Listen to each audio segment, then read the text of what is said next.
سلام به همه هوادارهای عزیز رئال مادرید و همراهای کانال مادریدلند. خوش اومدید به کانال خودتون و خب پنجمین ویدیو از کانال راجع به پیشبازی رئال مادرید و رئال سوسییداد، بازی تو سن سباستین. قبل از اینکه وارد بحث بشیم و خواستم یه تشکر بکنم از همتون، همه عزیزایی که تو پیج اینستاگرام کامنت گذاشتید و دوست عزیزی که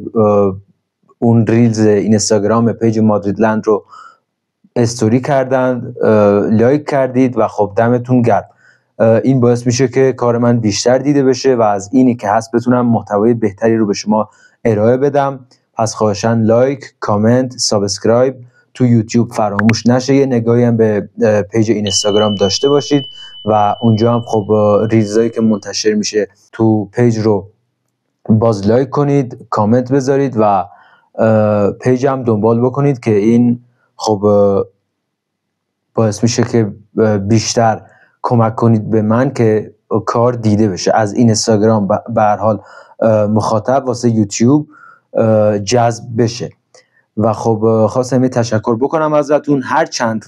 کار ما هنوز دیده نشده و خب 143 تا ویو تو یوتیوب واسه ویدیو آخر شاید به دید یه سریا کم بیاد، اما همین هم باز مدیون شما هستم و خب من از روز اولم گفتم یه کار دلیه این و واقعا اینکه بعدها به درآمد برسه خوشحال میشم. اما همین که حتی 10 نفر 20 نفر از هوادارهای رئال مادرید بپسندن محتوای منو و خب خوششون بیاد، باز برای من افتخاره که یه محتوایی رو ساختم که حداقل 10 نفر هوادار رئال مادرید خوششون اومده. و اما امیدوارم که بتونم از اینی که هست محتوایی رو ارائه بدم که هزاران نفر و بلکه بیشتر خوششون بیاد و پیج روز به روز رشد کنه. همونطور که از ویدیو اول دیدیم، قولو به شما دادم که نورپردازی، بک‌گراند و دکوراسیون ویدیوها تغییر میکنه و تغییر کرد. اون چه که در توانم بود و گذاشتم. به شما این قولو میدم که در صورت حمایت از ویدیوها فیلمبرداری حرفه‌ای و خب تصویر با کیفیت 4K هم با دوربین حرفه‌ای فراهم میشه و خب اون چیزی که بیشتر از این لایق شما هست رو تقدیم نگاه شما عزیزان میکنم. و خب بریم سراغ بحث اصلی، بازی رئال مادرید و رئال سوسییداد. رئال سوسییدادی که یه تیم با ریشه از ایالت باسک تو اسپانیا که هم افتخار بردن لالیگا رو داره، هم افتخار بردن کوپا دل ری رو داره، هم سوپرکاپ اسپانیا و خب یه تیمیه که سالهاست به هر حال از تیمای خوب اسپانیا محسوب میشه. حالا رقابت رئال و بارسا رو کنار بذاریم، یعنی رئال و بارسا توی سطح دیگه‌ن از اسپانیا، اما خب رئال سوسییداد باز اون تیمی هست که نسبت به تیمای دیگه لالیگا بیاد و جلوی رئال و بارسا یه مقدار نترس‌تر بازی کنه و فوتبالی که خودش میخواد و ارائه بده. اما رئال سوسییدادی که پارسال 11ام شد و خب تو جدول لالیگا نتونست سهمیه حتی لیگ کنفرانس هم بگیره و خب تیمی مثل سوسییداد یه سری سالها میاد که سهمیه لیگ قهرمانان هم بگیره، حتی یعنی هدف خودشو میذارن رو 4می یه سری از فصلها، اما خب فصل قبل ناکام موندن از کسب سهمیه تو رقابت‌های اروپایی و خب با وجود اینکه امانوئل آلگواسیل سرمربی سابقش پارسال از دست دادن، یعنی به هر حال کارش تموم شد تو رئال سوسییداد و سرخیو فرانسیسکو سرمربی که از پایه ها آوردن برای تیم، باز هم وضعیت خوبی ندارن و تو رده 16ام جدول هستن. بازی اولشون با والنسیا 1-1 شد تو خونه والنسیا، بعدش تو سن سباستین با اسپانیول 2-2 مساوی کردن و بازی آخرشون هم به رئال اوویدو باختن. اما نکته جالب توجه اینه که تو این 3 تا بازی سرمربیشون 3 تا ترکیب مختلف 4 دفاعه رو امتحان کرده. یه بازی 4-1-4-1، یه بازی 4-2-3-1 و یه بازی 4-4-2 و خب اون سیستم ثابتی رو نداشته که بخواد جلوی تیم‌ها با اون سیستم بازی کنه و تو هر بازی دست به تغییر زده و خب انتظار میره که جلو رئال مادرید هم یه ترکیب 4 دفاعی با آرایش مختلف از 3 بازی قبلی رو امتحان بکنه و خب حتی یه موقع‌هایی اگر بدونه که زورش نمیرسه به رئال مادرید بره تو بلاک و 4-5-1 اصلا بازی کنه یا حتی 5-4-1 و خب بازی چون تو سن سباستین هست یه دیدی هم دارن به این که بخوان حتی به هر حال نترس بازی کنن و اونا باشن که بازی خودشون رو به رئال مادرید دیکته میکنن و بخوان فشار بیارن رو رئال مادرید، هرچند که وضعیتشون تو جدول خوب نیست. اما نباید به این نگاه کنیم که تیم حریف وضعیتش تو جدول خوب نیست، بازی‌های قبلیش ناکام بوده تو بردن حریفاش و خب میاد و جلو رئال مادرید هم وامیده. نه، یه سری تیم‌ها تو لالیگا هستن جلوی رئال و بارسا تو هر شرایطی که باشن واقعا خطرناکن و اصلا نمیشه اطمینان داشت از برد جلوی این تیم‌ها، مخصوصا تو خونه خودشون که رئال سوسییداد یکی از اون تیم‌هاست، اتلتیک بیلبائو، رئال بتیس و حتی والنسیا و سویا هم تو بدترین روزاشون میتونن دردسرساز باشن برای رئال مادرید و حتی بارسلونا. چه بسا بازی با این تیم‌ها یه سری فصل‌ها تعیین کننده قهرمانی بوده واسه رئال و بارسا. و خب بازی تو سن سباستین اکثر سالهای اخیر سخت بوده واسه رئال مادرید و یه سری سالا ما اصلا رفتیم و نتیجه رو واگذار کردیم، اصلا باختیم به تیم حریف. اما امیدوارم که رئال مادرید بتونه این بازی رو مثل 3 بازی قبلی سربلند بیرون بیاد و خب بتونه 3 امتیاز بازی رو کسب کنه. اما لازمش اینه که رئال مادرید تو این بازی که یه محک نسبتاً جدیه واسه ژابی آلونسو، هرچند گفتم حریف شرایط خوبی تو جدول لالیگا نداره، اما به هر حال جز تیماییه که اکثر این سالها جلوی رئال مادرید و بارسا کم نیاورده و بردنش کم کاری نیست و خب 3 امتیاز بازیه که مهمه. یه سری آمار هست از تقابل دوتا تیم، 184مین بازیه که این دوتا تیم در طول تاریخ تو رقابت‌های مختلف با هم دیگه قراره که بازی کنن روز شنبه و خب از 183 دیدار قبلی رئال مادرید 102 بار برده، 38 بار رئال سوسییداد برده و 41 بازی هم مساوی شده و خب از این تعداد بازی 376 گل سهم رئال مادرید بوده و 225 گل سهم رئال سوسییداد. این هم یه سری آمار که شاید جالب باشه واسه شما و خب دو تیمی که در حالی به مصاف هم میان که رئال سوسییداد احتمالاً 3 تا از بازیکناش نمیرسن به علت مصدومیت و رئال مادرید 4 تا از بازیکناش، بلینگهام، مندی، کاماوینگا و اندریک با توجه به مصدومیتی که دارن احتمالاً نرسن به بازی و انتظار میره باز ژابی آلونسو پلنای 3 تا بازی قبلی رو تو این بازی هم بخواد اجرا کنه و رئال مادرید مالکیت توپ بالایی رو نسبت به تیم حریف که هرچند تیم سوسییداد هم از اون تیماییه که خودش میل داره به این که با مالکیت بالا بازی کنه، اما با توجه به اسکواد دو تیم و سطح کیفی نفرات رئال مادرید احتمالاً این برتری رو داشته باشه نسبت به سوسییداد و بتونه بازی رو با مالکیت بالا تو نیمه اول یا حتی 60 دقیقه اول توپ و زمین رو در اختیار داشته باشه و بازی بدون توپ هم بتونیم پرس شدید رو به تیم حریف وارد کنیم و تو 1/3 دفاعی تیم حریف بازپسگیری توپ داشته باشیم و از همون بازپسگیری‌های توپ بتونیم موقعیت ایجاد کنیم. لازمه این که ما بتونیم نسبت به بازی‌های قبل موقعیت‌های با ایکس جی بالاتر ایجاد کنیم، فعال بودن وینگرامون وینیسیوس و ماستانتون تو سمت چپ و راست و خب همکاری اونا با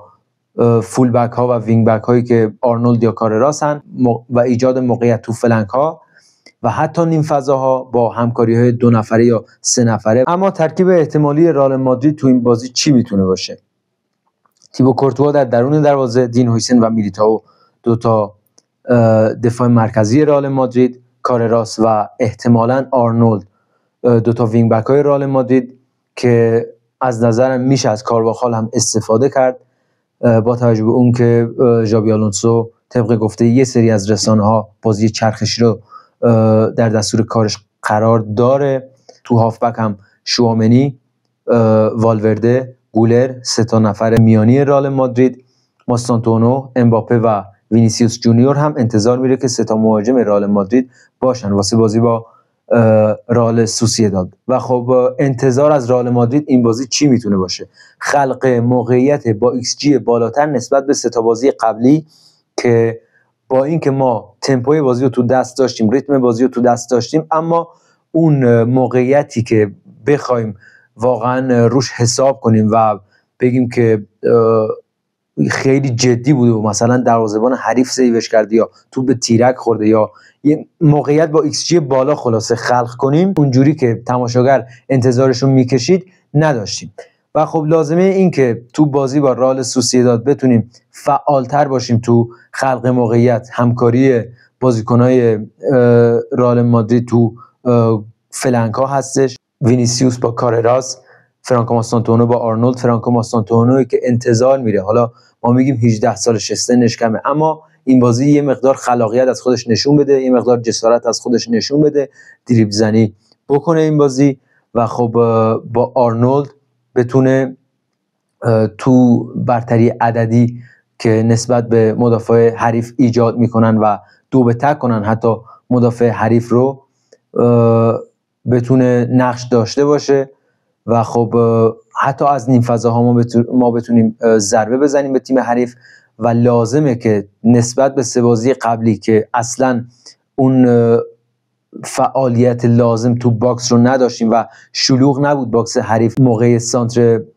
از جناحین، ما بتونیم باکس رو شلوغ کنیم و با تعدد نفرات حتی بازیکن‌های حریف توی یارگیری سردرگم بشن و خب چه تو کاتبک چه تو سانتر ما بتونیم ضربه لازم رو به تیم حریف بزنیم با ایجاد موقعیتایی که تو محوطه جریمه میشه. اما از 11 تا بازیکن رئال مادرید چه انتظاری میشه داشت واسه بازی پیش رو تو سن سباستین؟ خب تو دروازه که تیبو کورتوا هست، همونطور که انتظار میره اگر موقعیتی هم بتونه خلق کنه رئال سوسییداد، ما میخوایم که تیبو نمایش‌های شگفت انگیز خودش رو داشته باشه و بتونه با سیوای خودش اگر هم موقعیتی خلق شد واسه سوسییداد بتونه جلوی اون موقعیت رو بگیره. میلیتائو و هویسن هم انتظار میره ازشون تو بازی سازی شرکت کنن و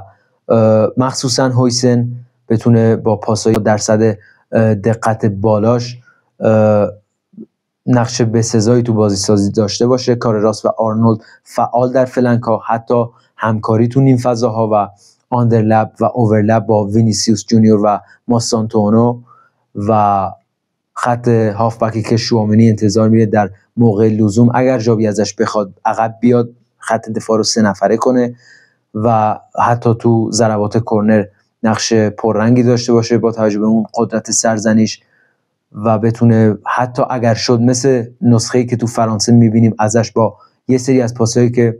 واسه امباپه ارسال کرد تو اون 2 بازی اخیر فیفا دی، بتونه حتی یه مقدار خلاقیت هم از خودش نشون بده، هرچند ما به عنوان هافبک خلاق نمیشناسیمش. آردا گولری که بازم ازش انتظار میره اون 8 بازیساز اصلی تیم باشه با پاسهای خلاقانش تو باکس یا اوورلود بازی با یه پاس بلند به سمت چپ یا راست. و فد والورده‌ای که انتظار میره ازش تو سمت راست در نبود آرنولد و خالی موندن فضای پشت آرنولد بتونه اون فضا رو پر کنه، نقش دفاعی بیشتری داشته باشه، پشت زون 14 واسه شوت زنی آماده باشه و مهاجمامون ماستانتونو و وینیسیوس همکاریایی داشته باشن با کارراس و آرنولد، فعالتر باشه ماستانتونو نسبت به 2 تا بازی قبلی که بوده. و امباپه‌ای که ما چی بگیم راجع به امباپه، فرم اخیرش چه تو تیم ملی فرانسه چه تو رئال مادرید، بازم انتظار میره مرد اول بازی باشه واسه رئال مادرید، یه مقدار تو آفساید گیری ها اشتباه نکنه و بتونه فرار کنه از تله آفساید حریف. و خب رئال مادرید با این 11 تایی که ژابی آلونسو احتمالاً این 11 تا به زمین میفرسته، باید انتظار داشت که همچنان مثل بازی‌های قبلی مالک توپ و میدانه، ولی خب باید یه سری نکات مثبت هم ببینیم از تیم تو خلق موقعیت و آسونتر موقعیت خلق کنه. و این بود از تمام حرفایی که لازم بود زده بشه واسه پیشبازی رئال مادرید و رئال سوسییداد تو سن سباستین. از تیم حریفم حالا اون چه که باید گفتیم. رئال سوسییدادی که بازیکنای خوبی واقعا تو این سالا معرفی کرده به فوتبال اروپا. همین ژابی آلونسو از رئال سوسییداد رشد کرد، به لیورپول رفت، به رئال مادرید اومد و بعدش به بایر مونیخ رفت. رئال سوسییدادی که همین ژابی آلونسو دوران مربیگری خودش رو از تیم‌های پایه همین تیم شروع کرده و یه تیم سازنده است، بازیکن سازه و خب انتظار میره بازی آسونی نباشه واسه رئال مادرید. اگر که بتونیم به آسونی ببریمش، نباید بگیم که طرف تیم 16ام لیگ رو برده و باید کردیت داد به ژابی آلونسو بابت برد احتمالی که کسب میکنه و خب امیدواریم همچنان تو صدر جدول باشه رئال مادرید. حرفی هم نمیمونه، فقط لایک، کامنت، سابسکرایب یادتون نره. سابسکرایب کردن شما، کامنت گذاشتن شما و لایک کردن شما باعث میشه که تو یوتیوب بیشتر کار ما دیده بشه، یوتیوب خودش ساجست کنه ویدیو رو و خب این کامیونیتی بزرگتر بشه. پیج اینستا هم فراموش نکنید فالو کنید و تک تک ریلزایی که گذاشته میشه قبل و بعد از